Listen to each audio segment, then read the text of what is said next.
Sveiki gerbėmi žiūrovai, šiandien aptarsime GPS seklį, kurį mes parduodame. Ką turime dėžutėje? Kaip visada, instrukcija lietuvių kalba, kaip naudotis. Viskas čia aprašyta, keli punktai, suprasite tikrai, nebus jokių problemų. Na ir pagrindinė dalis, žinoma, yra pats suklys ir žinoma instrukcija anglų kalba, jeigu jos jums reikės. Ką turime maišelėje? Maišelėje mes turime tas juodas daiktas, tai žinoma yra pats GPS seklys, nuo jo ir pradėsime ir pamatysit, kaip jis visas atrodo. Medžiagos kokybiškos, plastikas iškart matosi, kad yra pakankamai geras. Iš šitos pusės turime magnetą. Dėl tos priežasties aš jums atnešiau šiek tiek pavaizduoti, kaip visą tai atrodo.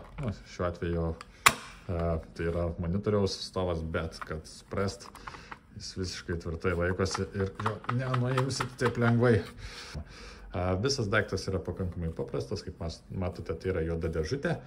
Turime vieną dalį, dureles, įvardinkim, kurios atsidaro ir čia yra keli dalykai. Tai dabar, ar matot sufokusuotas vaizdas, tai yra krovimo lizdas, USB-C jungtis, laidas yra pridėtas.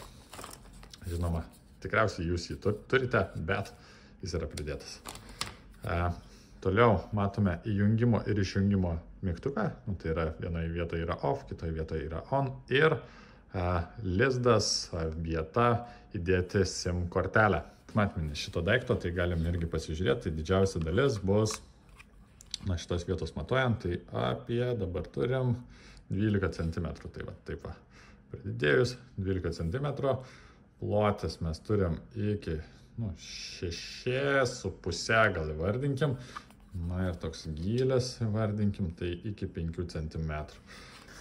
Baterija 20 ampervalandžių, tai matot, daiktas rimtas, tai čia yra ir dalis ir tos baterijos. Ir ką kuo būtina pasidžiaugti, tai kad realiu laiku jūs galėsit sekti GPS vietą, paklaida iki 5 metrų, valdoma per programėlę ir aktyvuojama per SMS žinutes. Per programėlę matoma ir istorija, kur tas daiktas buvo ir ką būtina žinoti, kad jūs galėsit šitą daiktą prisijungti tiek per Apple įrenginius, tiek per Android tipo įrenginius.